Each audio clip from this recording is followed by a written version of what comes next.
Episode 8 की starting में देखते हैं जहाँ पर ह्यूजो बेहोश हो जाती है। यियान इसको जगाने का ट्राई करता है लेकिन कुछ नहीं कर पाता। चॉय से कहता है कि जितना जल्दी हो सके इसके डैड से कांटेक्ट करो और ह्यूजो के बारे में बताओ कि इसके साथ हुआ क्या। बाद में ह्यूजो को गाड़ी में हॉस्पिटल में ले जा रहे थे। जियोंग वो अपने सेक्रेटरी से कह रहा होता है कि चाहे कितना भी ट्रैफिक हो, ह्यूजो की गाड़ी रॉयल हॉस्पिटल पहुंचनी ही चाहिए। ह्यूजो हॉस्पिटल पहुंच जाती है। यियान ह्यूजो के साथ जाना चाहता है लेकिन डॉक्टर ने कह दिया था कि आपको बाहर ही वेट करना होगा। हाईजुंग नौकरों के साथ प्राइवेट रेसिडेंस में होती है, जो कि कहते हैं कि हमें ह्यूजो से मिलने के लिए जाना होगा, लेकिन हाईजुंग कहती है कि कोई भी कहीं नहीं जाएगा, हम सभी को यहीं पर रहना होगा, मैं भी आपके साथ ही हूँ। ह्यूजो ने भी जो भी चीज़ खाई थी, जो भी चीज़ पहनी थी, उन सब की जांच हो सकती है। बाद में एरिम को देखते जो कि बहुत ही नर्वस होती है। ह्यूजो की फैमिली हॉस्पिटल में आती है और यियान से मिलती है। डॉक्टर का वेट कर रहे थे। डॉक्टर बाद में बाहर आता है, बता रहा होता है कि ह्यूजो ठीक है, डीएनए रिजल्ट आ चुके हैं, उसको टॉक्सिसिटी दिया गया है जो कि एक पॉइजन होता है। इसका कई बार हम अपनी हेल्थ के लिए यूज़ करते हैं, लेकिन ज़्यादा लेने पर ही इसकी डेथ हो सकती है, या फिर ऐसा इंसान जो कि इसको हर रोज़ लेता है उसकी डेथ तो पक्की ही है। ह्यूजो के केस में ये मेडिसिन ज़्यादा ही थी, लेकिन फिर भी ये बच गई। हमें सिर्फ ह्यूजो के होश आने का वेट करना होगा। ह्योनगो यियान को देखता है, थप्पड़ मारता है और कहता है कि मैं चाहता हूँ कि तुम इस बात को स्किप मत करना। यियान कहता है कि चिंता मत करो, मैं ऐसा कभी नहीं करूँगा। कोर्ट लेडी भी ये रैंक के पास आती है, बताती है कि ह्यूजो को पॉइजन दिया गया था। जियोंग वो चिल्लाते हुए हॉस्पिटल में आता है। यियान से बात करता है और कहता है कि मैं जानता था कि तुम उसे प्रोटेक्ट नहीं कर पाओगे, उसे तुम्हारी वाइफ बने हुए एक दिन भी नहीं हुआ था और तुम उसे बचा भी नहीं पाए। यियान कहता है कि तुम्हें पैलेस की छानबीन करनी होगी, तुम्हें एक पब्लिक इन्वेस्टिगेशन करना होगा, इसके बारे में प्रेस कॉन्फ्रेंस करो। अगले सीन में देखते हैं जहाँ पर जियोंग वो ये रैंक के पास आता है और पब्लिक इन्वेस्टिगेशन के बारे में बात करता है, लेकिन ये रैंक कहती है कि ऐसा कभी नहीं हो सकता, मैं नहीं चाहती हूँ कि यहाँ पर पुलिस आए। जियोंग वो कहता है कि ऐसा तो होकर ही रहेगा क्योंकि ये एन ने कहा था। ये रैंक कहती है कि ये एन कोई किंग नहीं है। जियोंग वो कहता है कि अब मैं जानता हूँ, लेकिन वो एक रिजेंट है, वो किंग की ओर से डिसीजन ले सकता है। ये रैंक को इसकी बात माननी ही पड़ती है। अगले सीन में जियोंग वो प्रेस कॉन्फ्रेंस करता है, बता देता है कि पैलेस में छानबीन करने वाले हैं, जिसने भी ये सब किया है उसको छोड़ा नहीं जाएगा। पुलिस वाले प्राइवेट रेसिडेंस में आते हैं, सभी सामान को जब्त कर लेते हैं, सर्वेंट को अपने साथ ले गए थे। बाद में बारी बारी करके इनके स्टेटमेंट लेते हैं। हालांकि जब एरिम का नंबर आता है तो हमेशा की तरह ये बहुत ही नर्वस होती है, मानो इसने कुछ कर दिया हो। ह्यूजो के भाई और भाभी को देखते जो इसके होश आने का वेट कर रहे थे। साथ में चॉय यॉन भी होता है जो कि इन दोनों से पूछता है कि आप दोनों यहाँ पर क्या कर रहे हो। इन्होंने कह दिया था कि हमारे डैड ने यहाँ पर रहने के लिए कहा है ताकि हम ह्यूजो को देख सके। तभी इन्हें पता चलता है कि ह्यूजो को होश आ गया है। बाद में ये न्यूज़ हर जगह फैल जाती है। ये एन को देखते जो अपने डैड की फोटो को देख रहा होता है, पास के सीन को याद करता है जो सीन हम पहले ही देख चुके, जहाँ पर इसने अपने भाई के आउटफिट को पहन लिया था, लेकिन किंग जो उसके डैड होते हैं इसको थप्पड़ मारते हैं और कहते हैं कि तुम ऐसा कभी नहीं कर सकते, तुम्हारे पास ऐसा करने का कोई राइट नहीं है। प्रेजेंट में ये एन कहता है कि आपने मुझे कभी लालची नहीं होने दिया, क्या इसी वजह से आप मेरे साथ ये सब कर रहे थे, क्योंकि मैं ह्यूजो को पाने के लिए लालची हो रहा हूँ। लेकिन तभी इसके पास जिन सुख भागते हुए आती है और कहती है कि ह्यूजो को होश आ गया है। ये एन बाद में पूरी रफ्तार से यहाँ से भागने लगता है, हॉस्पिटल में आता है, ह्यूजो को देखता है, आकर हग कर लेता है। ह्यूजो की फैमिली वाले वहाँ से चले गए थे। ह्यूजो ये एन को देखती है और कहती है कि तुम रो क्यों रहे हो। ये एन कहता है कि मैं डर गया था, मुझे लगा कि तुम मर जाओगी, मैं तुम्हें खो दूंगा, लेकिन तुम ठीक हो। बाद में इसे टाइटली हग कर लेता है। ह्यूजो भी इसे कंफर्ट देती है।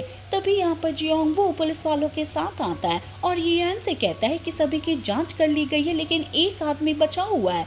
ये एन कहता है कि मुझे पता है कि वो कौन है, चलो मैं साथ में चलता हूँ। ये एन ही होता है। अगले सीन में देखते हैं कि ये एन की स्टेटमेंट ली जाती है। पुलिस वाला ये एन से कहता है कि हमने तुम्हारी मेडिकल रिकॉर्ड को देखा था, डॉक्टर जिस पॉइजन की बात कर रहे थे जो कि मेडिसिन के रूप में लिया जाता है, तुम उसे कभी कभार लेते हो। ये एन कहता है कि हाँ सच है, और अगर मैं उस ओवरडोज को ले लेता हूँ तो मेरी डेथ हो जाती है, यानी कि टारगेट मैं था ना कि ह्यूजू।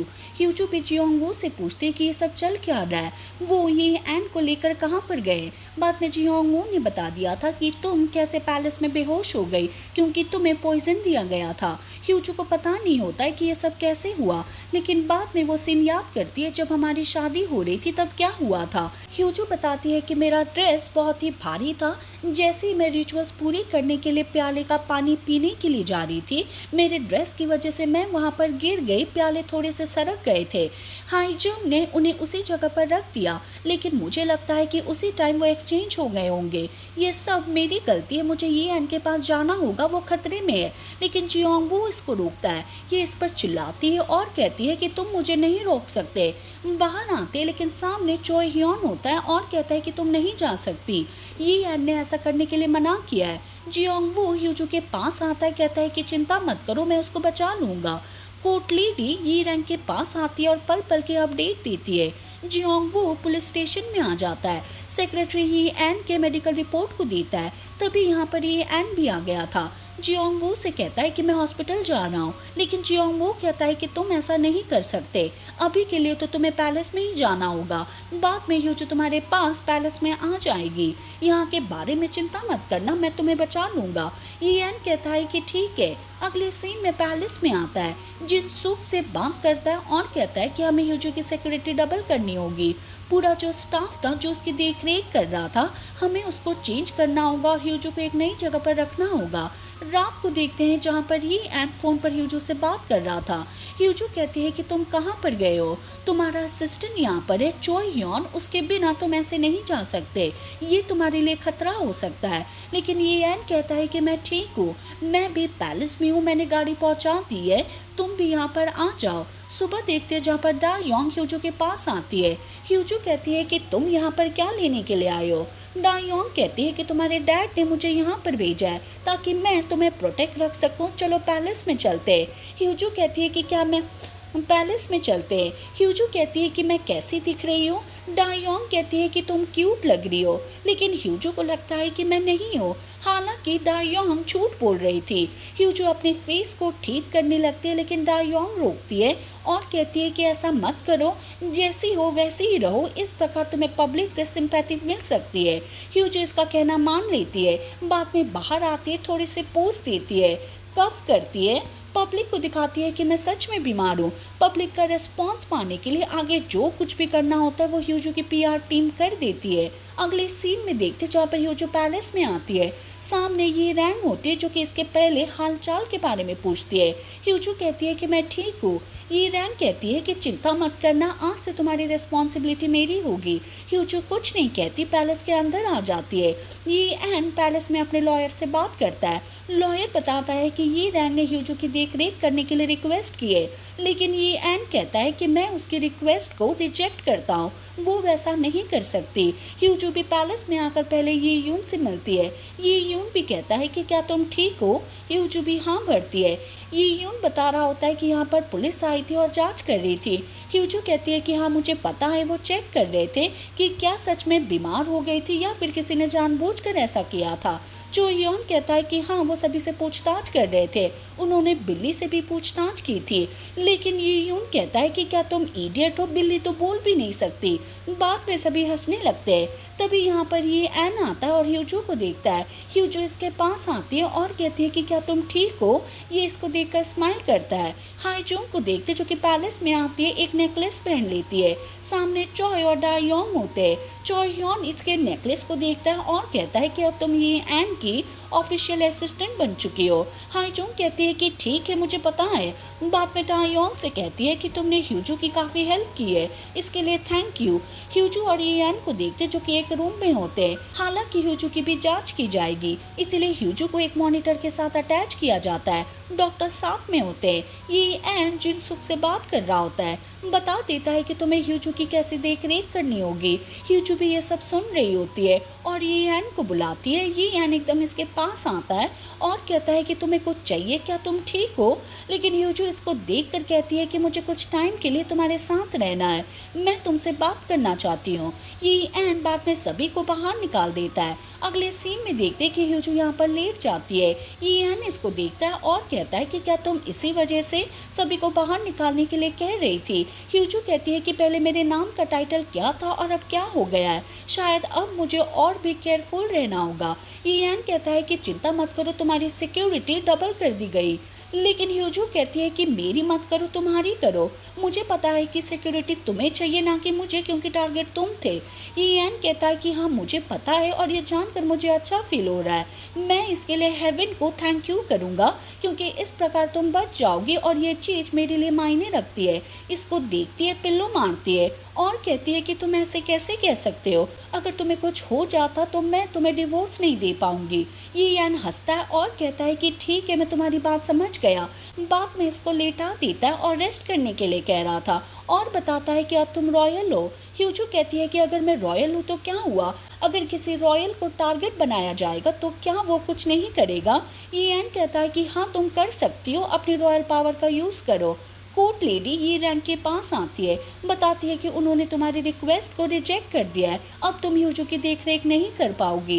ये रैंक बाद में संगवान से बात करती है, बताती है कि पैलेस में जांच चल रही है, तुम्हें कुछ टाइम के लिए पैलेस से दूर रहना चाहिए।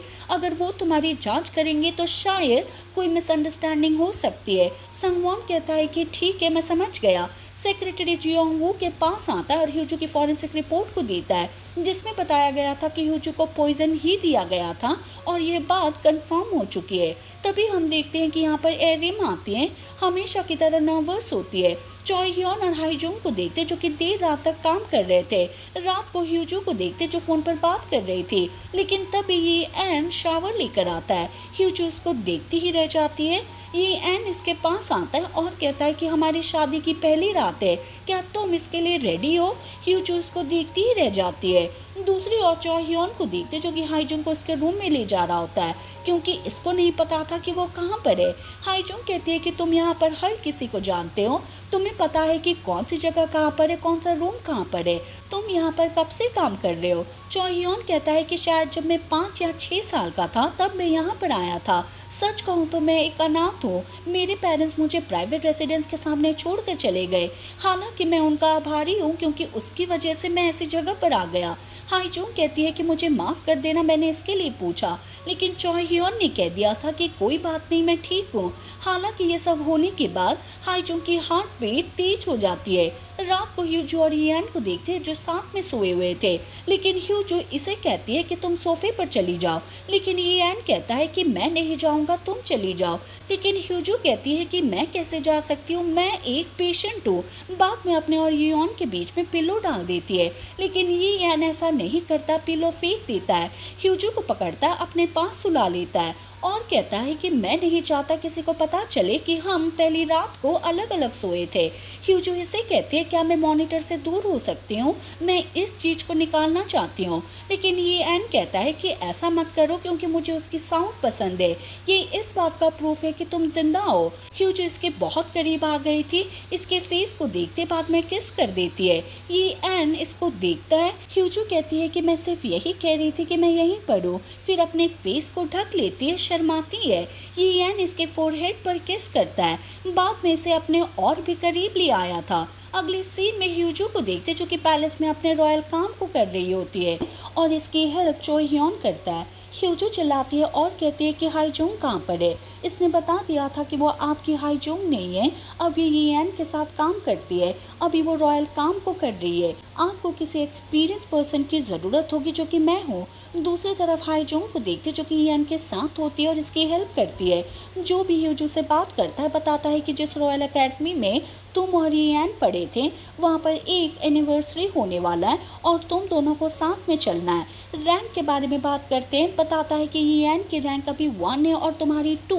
ह्यूजू भी इस इवेंट के लिए रेडी हो जाती है। बाद में अब येन आता है और इसे कहता है कि क्या तुम रेडी हो।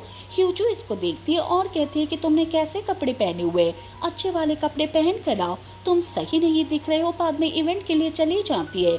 ये एन हाईजोंग से पूछता है कि क्या चली जाती है। ये एन हाईजोंग से पूछता है कि क्या मैं हैंडसम नहीं दिख रहा हूँ। हाईजोंग कहती है कि शायद उसका दिमाग खराब हो गया है, तुम मुझे अच्छे दिख रहे हो। अगले सीन में देखते हैं कि दोनों रॉयल एकेडमी के सामने आते हैं, जहाँ पर ईएन ने नई आउटफिट पहनी हुई थी। दोनों पब्लिक के सामने आते थोड़ी बहुत पोज देते हैं, हालांकि ह्यूजू ज़्यादा टाइम ले रही होती है। ईएन कहता है कि क्या तुम्हें अंदर नहीं जाना। बाद में इसकी बाहों को पकड़ लेती है, दोनों साथ में अंदर आते हैं। ह्यूजू स्टेज पर आती है, सामने कई बच्चे होते हैं जिनको अपनी स्पीच देती है। लेकिन तभी हम पैलेस में देखते हैं, जहाँ पर कोर्ट लेडी ये रैन के पास आती है, एक नोटिस को दिखाती है और कहती है कि ये चीज हो गई है, इससे हमें प्रॉब्लम हो जाएगी। स्टूडेंट को भी देखते हैं जिनके फ़ोन में मैसेज आता है, सभी इसको देखकर बहुत ही नर्वस हो जाते हैं। ईएन को भी देखते हैं, ये भी इस न्यूज़ को देख रहा होता है, जहाँ पर पब्लिक को पता चल गया था कि ह्यूजू और ईएन ने कॉन्ट्रैक्ट किया है, 3 साल के बाद इनका डिवोर्स हो जाएगा। मीडिया एकदम से अंदर आ जाती है और ह्यूजू से सवाल जवाब करने लगती है, जो कि कॉन्ट्रैक्ट के बारे में होता है। ह्यूजू को पता नहीं होता है कि मैं क्या कहूँ, बहुत ही नर्वस हो जाती है। लेकिन तभी ये एन ह्यूजू के पास आता है और कहता है सिर्फ मुझे देखती रहो। बाद में इसके हाथ को थामता है और इसको यहाँ से ले जाता है। और इसी के साथ ये एपिसोड ख़त्म हो जाता है। हम मिलेंगे नेक्स्ट वीडियो के साथ। Thank you for watching.